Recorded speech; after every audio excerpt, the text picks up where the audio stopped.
All right. So, yes, we're here at this webinar to protect your kids and your time, as you can see, a father's guide to collaborative divorce. So, welcome everyone. My name is Cherise Williams, and I'm a family law attorney. And today you're diving into a crucial topic: how fathers can protect their time with their children, maintain financial stability, and minimize conflict through the collaborative divorce process. I know that divorce is one of the most challenging transitions a father can go through, and my goal today is to provide you with practical tools and strategies to navigate this process effectively. My contact information is should be able to be seen here.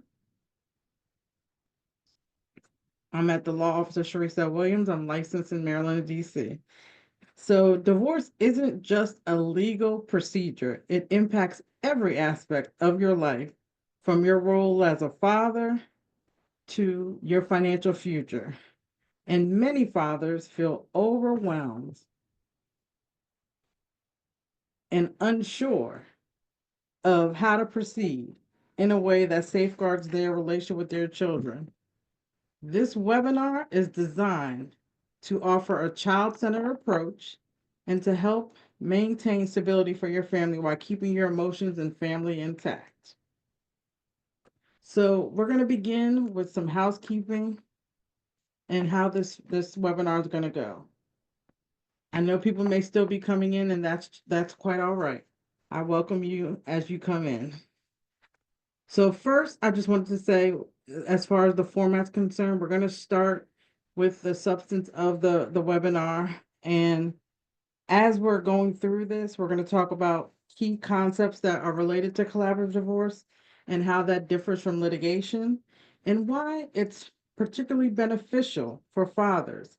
And then we'll discuss how to create a strong parenting plan that prioritizes your children's well-being. So you want to ensure that you remain an active father. And after that, we'll cover financial considerations, including how to protect your assets and plan for your financial security post-divorce. And finally, we'll end with the question and answer period. So I'll address some of the concerns that you may have, but I also encourage you can submit questions in the chat, and I'll be able to look at them and I can, give some information. But I will note at the bottom of this, and this is important, this webinar is for educational purposes only. It's not legal advice. It doesn't create an attorney-client relationship. So if in fact you do need that one-on-one, more specific guidance, you can contact my office. I have my contact information at the bottom of this slide. And if you do contact, that's when we can kind of go into more specifics about your situation. So just keep that in mind.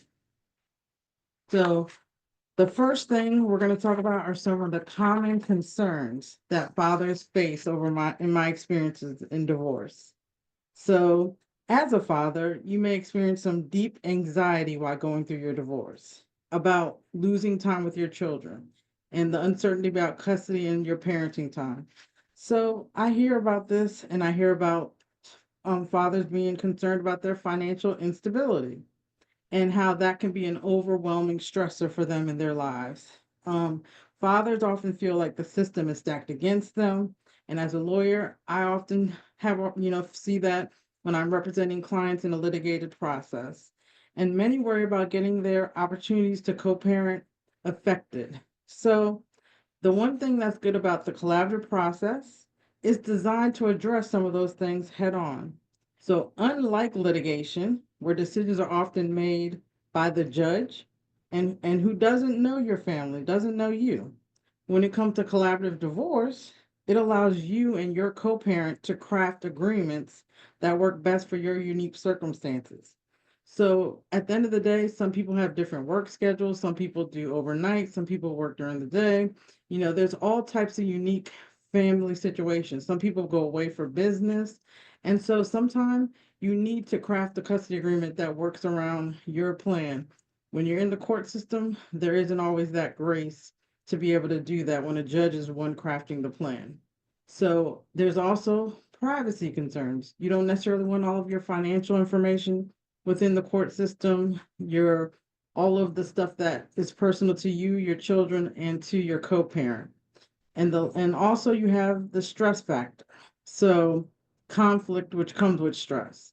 So collaborative allows you to avoid some of that lengthy and expensive court battles that are often just part of the process of a litigated divorce. So when looking at how collaborators helps you address those concerns, it allows parents to work with a team of specialists that's uniquely picked for your case. So when there's children involved, oftentimes you'll have what's called a child specialist. When there's finances, when you have a home, when you have retirement, when you have bank accounts, you have high-end, investments, and you may have some other property other than your marital home. Then financial planners, specialists are also often involved, and they're very, very helpful. And they're neutral, so they're working on behalf of the family. And then also we generally will have the mental part of a divorce. So when you have a mental health specialist, that's to deal with some of the things that can cause roadblocks when you're going through a divorce. Some people are not prepared or don't want a divorce, and the other person said, yes, I want out. So there's a need sometimes to get through some of the hardships in just deciding on how to divide up your assets, how to separate your emotions, and the mental health specialists are helpful in that regard because I went to law school. I'm not a mental health specialist. I'm not a therapist, although throughout my career, I've had to deal with a lot of those type of conversations. But in this process, we actually have some of the proper people who are trained and can de-escalate high end and high intense situations. So that's one of the other areas that may be concerning that can be addressed through this process. So one of the biggest things that we'll start when, since this particular webinar is designed for fathers, is creating a fair and balanced parenting plan. So let's look at that. So what makes this work? One of the most critical aspects of your divorce is the parenting plan. A parenting plan is not just about splitting time. It's about creating the structure and the supports for your child's emotional and developmental needs. So children, as we know, thrive on consistency and predictability. And so if you are able to draft a good crafted plan, then they can continue to feel that love and support by both parents.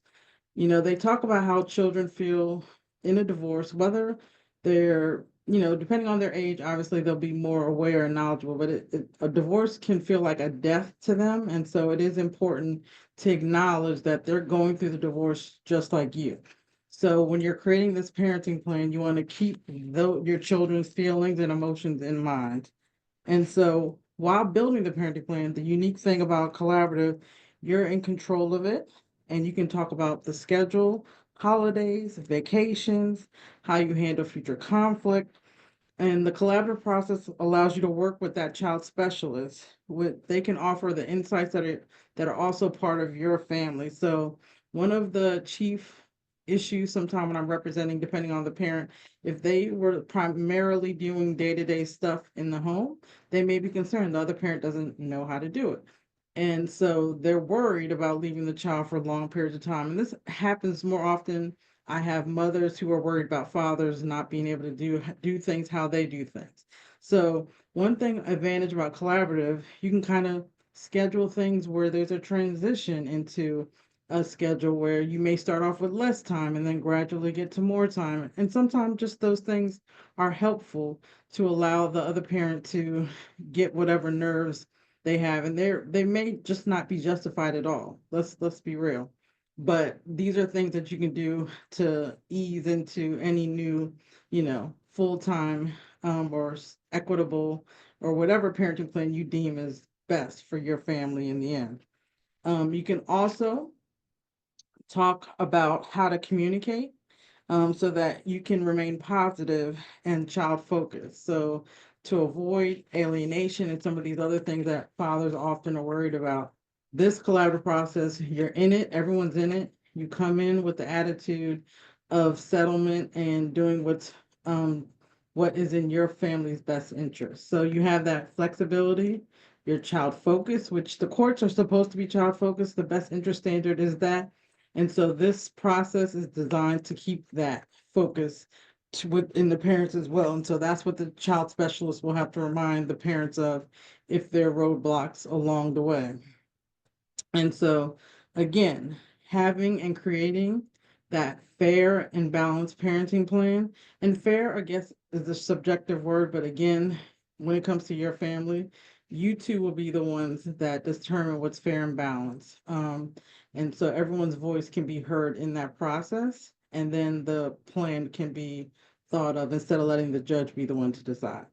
So the next thing that is super, super important for so if before I move on to the next topic, if you're facing those challenges in co-parenting, it is essential before you start any divorce process to document your involvement in your child's life. So you want to keep track of school pickups, your extracurricular activities, you want to know the doctors, you want to know the teachers. You want to know these details about your children. I will say over the years, I know there are times when I've talked to fathers and they won't know the birthdays, they won't know favorite colors, and these are important details that you should start to know if you don't know. And this is no judgment, but this is what I would advise. And just in general, know those things because oftentimes the other parent will and they'll use that against you if you don't know these things.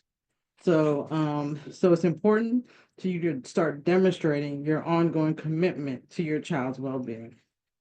So next, and another important aspect of divorce that we'll be talking about is how financial security in your divorce and protecting your future. Now, I know a lot of people work hard for their money, and some people are going to be worried that in this divorce, I may lose everything. Well, what am I going to do?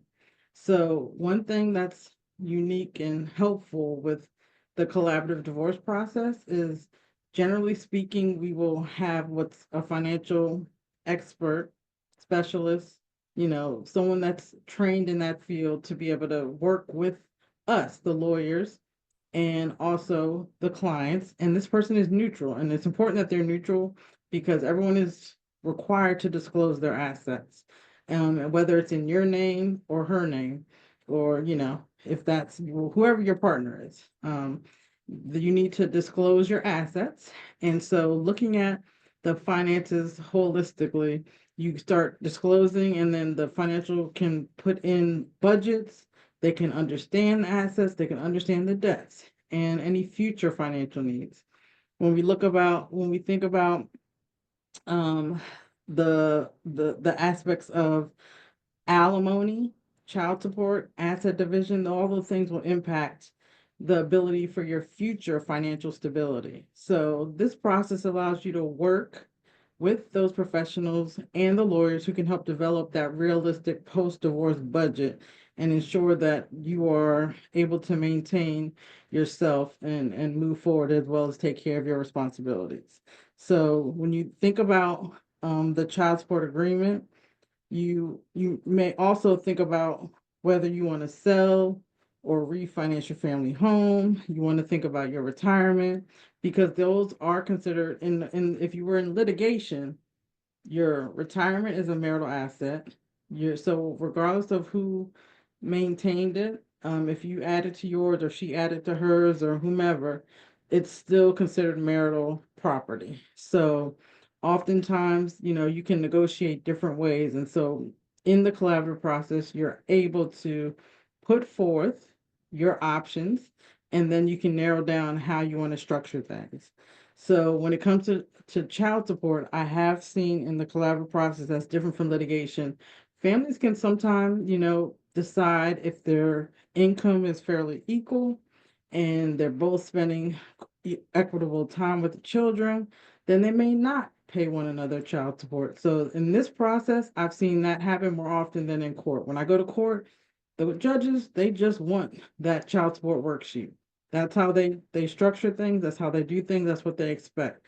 So there's less likely for negotiations and unique ways to have child support not be just paid out to the other side. So this process, you can do a lot more things. And so I do advise that for people that are high earners and high income, because the child support worksheet has a cap, and then once it's over that cap, then the judges have a wide discretion as to how they can order child support. So it is one of those ways to have the family, keep the financial stuff in a way that they can decide themselves. And so there's a level of protection you can have by structuring those settlements to secure your financial stability. So this is one of those creative, realistic ways that you can use collaborative divorce to your advantage. If you're a father and you have investments and property and things that you want to protect. And if you have a business, which a lot of people are self-employed, you'll be able to work on having a business and asset evaluation. These are things that we can give you resources for. Now, the actual financial neutral is not necessarily going to do your business and asset valuation, but there is resources that come with this process and information. So you have access to the people that may be able to do those things if needed. And even when it comes to if you have to sell your home, then real estate agents, there's just a collaborative group of people that are in this, that are trained, and there's a different set of training for this work. So that's why it's distinctive from just lawyers who strictly do litigation. And so having that understanding that we're doing it in the collaborative process makes all the difference. So the resources are there for people who work with families who are working together and not like against each other. So that's an important distinction. So that's one of the really good benefits of the financial aspect. As someone who is often straddled with, if you are the breadwinner. If you're not, then the opposite may be true for you. So either way, you can have protections, or you can have, and you can, either way you can be protected in this. If you're not the financial winner and you're being paid child support, then you can have an equitable conversation about what that looks like moving forward, or even alimony. So, okay, so next we want to talk about why collaborative divorce works for fathers. Okay, so I've already mentioned some of these things, but I wanted to kind of talk a little more in depth about how this is less stress for your children. I've already talked about regular, how children can often feel the stress of a divorce going through with just just by nature of separate homes and things changing in a rapid period of time. But they also um, are sometimes called into court, depending on their age. And so that can be very traumatic. And the court is generally in Maryland. If you're a Maryland resident, it can be a year for those divorces or more, if you have children. So that is a long time, and you're spending a lot of time and money dealing with just the process alone. So you haven't even gotten to, you know, resolving it. Now you're just going through it.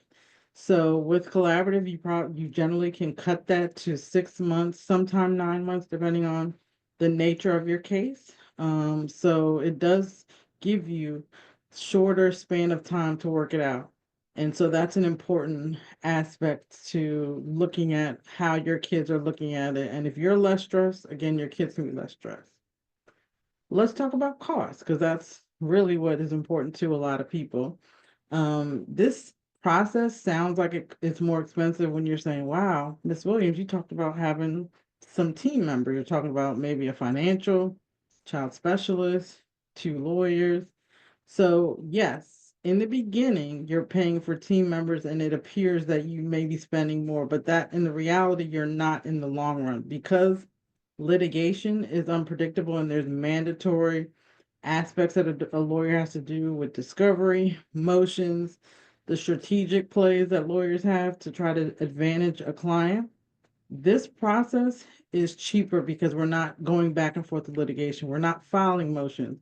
We're not driving to the courthouse to attend. We're not doing depositions. We're not hiring 1,000, individual, let's say experts, if you need an expert on a specific topic. You're not having mental health evaluations. There's just so many parts of litigation that are unpredictable. And just like a recent case where I had one day in trial and it got another day added on.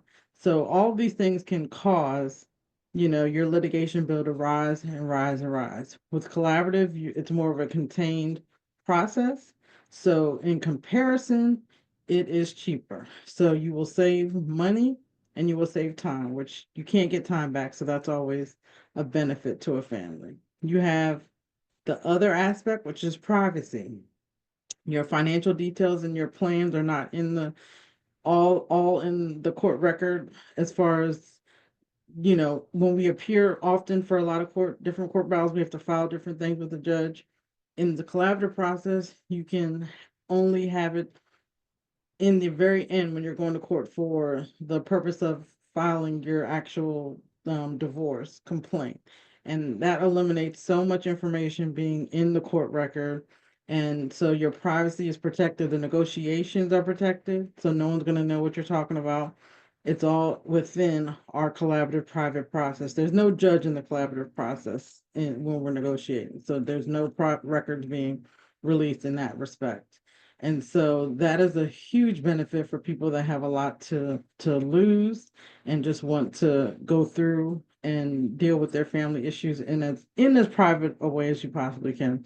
Because obviously you're still talking to somebody about your business, but it's not in the same light in a public courtroom that's, open to the public. You have more control over your decisions because now you know your family, you know your spouse, you know your children. So you get to make decisions that make sense to your family, your future, your religion, how you practice many aspects of your life. You get to make a decision on how you want to move forward with property. And I'll give another good example. Some families want to keep their marital home together, whether it's for whatever reason. And that's a good thing for some families, but generally in court, if you can't agree on a house, it's sold regardless of the circumstances. So that's one reason why it's good with this. You can create situations if you want to have the house and have other things accompany it in the future. So that's a huge thing, having control versus the judge having total control over how your divorce is going to play out. And last but not least, the process happens outside of court. So it's much, much more cooperative. So now we're going to talk about why collaborative divorce works again for this process. We're going to recap. I'm sorry, we did that. So the next is our question and answer period. I'm sorry. So it looks like there were some questions submitted. I'm gonna see if there were any more that I missed. Okay, no. Okay. All right. So one of the questions that comes up with about collaborative, I think it's important to discuss here is, well, what is one of the biggest misconceptions fathers have about collaborative divorce? And so some people think that collaborative divorce is an easy process, that it means giving up your legal rights, or you're going to have to agree to unfavorable terms. But in reality, that's not true. It actually provides a structured cooperative process where fathers have an active role in shaping that custody, having a say in the financial and parenting agreements, and they're not at the mercy of a court who there may be a judge who is in fact biased and who doesn't understand that if you live out of state and you want to see your child more as often as possible and they're like, no, they're too young to travel and see you. I've had that happen on more than one occasion. But in your family, that might be okay. That might be something that you're cool with, and if your child is resistant enough, you wanted to make that happen. So this process, you have more leeway to do that. So yes, doesn't make you have to agree to anything. There's 100% um autonomy with both parties giving their say. And sometime in a divorce, in a marriage, there are people who are less outspoken, and that may be okay in the marriage. But this process allows for whoever is in it to have their voice and their opinions and their thoughts heard. So it is set up that way. So that's a good question. Another question that came up was, um, what if my ex is making false claims about me during the process? So that's also a good one. So in this process, if there are allegations and things that come up, There are the professionals who will filter out and have communication. So every conversation with a professional is not done together. There can be separate conversations and discussions about what happened, what didn't happen. We don't try to focus on the negative. We want to focus on resolutions because it is a conflict resolution process. And so it is important that people understand that. So even if there's accusation, unless there's endangering something that's life-threatening, then it is something that we can work through or provide resources for post-divorce, whether it's therapy, someone may have a drug or alcohol problem that, these are real life issues and real life things. And so, yes, that resources can be provided to move forward in a positive light for your family. And that's the goal. And there are some people who wouldn't be eligible for the process if they truly are non-functional or if there's significant domestic violence, threat to violence, things like that. There will be things that make people ineligible for collaborative. But so there is a screening process, and that's totally understandable. And that goes for mediation or any process where people do have to be either in the same room or talk if there's just a level of threat on either side, that is not safe. We wouldn't move forward with that family. So just keep all those things in mind. But it doesn't mean just because there was an argument or even if the police were called once, twice, it doesn't automatically X you out. So we are in a place to screen for those things through our training.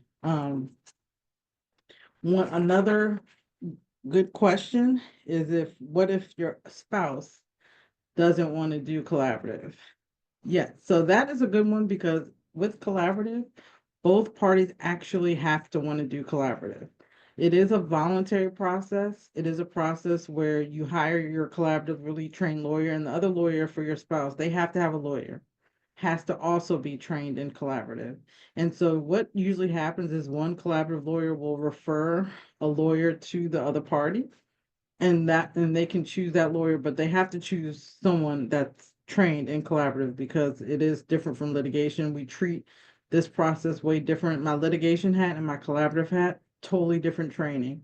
And so you want to have that on the other side so we don't revert back to litigation tactics as in the collaborative process. When both parties agree to it, you have to sign an agreement to mediate. And one of the key factors of collaborative is the focus on settlement. You want to get a marriage separation agreement at the end. That's the whole point of doing this. Yes, we want to sit around and help you, but it's not just for therapy and discussion. It's to get a marriage separation agreement, which makes your marriage then eligible for a uncontested divorce. And that is what makes your process, when you hit the court, it's a short process. So once we are in it, you have to sign that agreement to collaborate and you both have to stick to focusing on that goal. And if you don't, in the very rare circumstances when collaborative does fall out, you then lose all of us. You lose the lawyers and you lose the team. We're not able to represent you in court when you are litigating. So it keeps us all accountable. It keeps the collaborative process so that you can speak openly and freely. There are things you can say in collaborative that you wouldn't be able to do in a regular litigated divorce. So one good example I always use is, let's say there's infidelity in a marriage. And if I'm a litigation lawyer and my client is the one who was unfaithful, I would not tell my client to apologize to their spouse. If they choose to do it, that's fine, but I'm not going to advise them to do it because it could be used against them in the process. But in collaborative, I have seen that sometimes that other spouse just needs a I'm sorry, or some acknowledgement of the pain that they feel from that experience. So that is okay in collaborative, totally fine. Not going to be used against you. It sometimes moves the process along, and so it is important to distinguish those aspects in collaborative.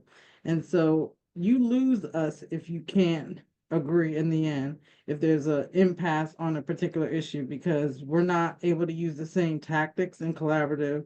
And I won't even call them in collaborative. We don't use tactics. We're actually a team, and collaborative is used because that's what it is. So you have to hire a whole new lawyer. So you're going to start over again. You're going to spend more money. So that keeps people motivated to settle in collaborative. So it's a very, very, very small percentage of cases that fall out once they've invested their money. So yeah, those are some of the biggest highlights and benefits and positive aspects for fathers for collaborative. So I highly recommend it. A lot of people are unaware of the process. So go out, tell people if you, like I said, today I'm doing this webinar. I'm doing a series of webinars this year. So this is our second one, and I'll be talking about many different topics related to divorce. And so if you want to get more information, if you want my representation, or at least to have a conversation, then you can call. My contact information is on this slide. I also plan to post this on YouTube. So you can find me on YouTube, and on here is my name on YouTube, 50 Shades of Law, just written different ways on Facebook. Well, Facebook is written the same way, but Instagram, I had to do an underscore. So you can go to any of those pages and follow and like and watch. If you missed the beginning, feel free to go back and watch it all over again, and you can make comments. And so I truly, truly, appreciate you coming. And for those who stay to the end, I do have a a guide that I put together that kind of summarizes some of the things that I spoke about today. So you can look forward to receiving that in the email that you registered with. So you can keep that and have some tips on basically some of the things that I brought up today. But I really enjoy collaborative. I think it's an important process that's an option. It's a process option, just like, people mediate, some people use just their lawyers, and some people litigate. It's one of the many options that is underused, but it should be it should be one of the ones that's used more often. So yeah, I thank you for taking the time to come here today. And again, I hope you got something out of this. And if there's any other questions, let me know. I'll wait a few minutes, see if there's any more questions that are presented. Put them in the chat.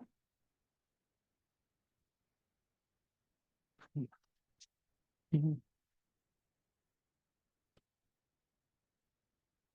And yes, thank you. I appreciate it. All right. So yes, I hope you have a wonderful rest of your evening. And like I said, this will be posted probably within a week on my YouTube channel, and on Facebook. You can find me under the Law Office of Cherise L. Williams or the 50 Shades. All right. Have a wonderful rest of your night. Thank you for attending.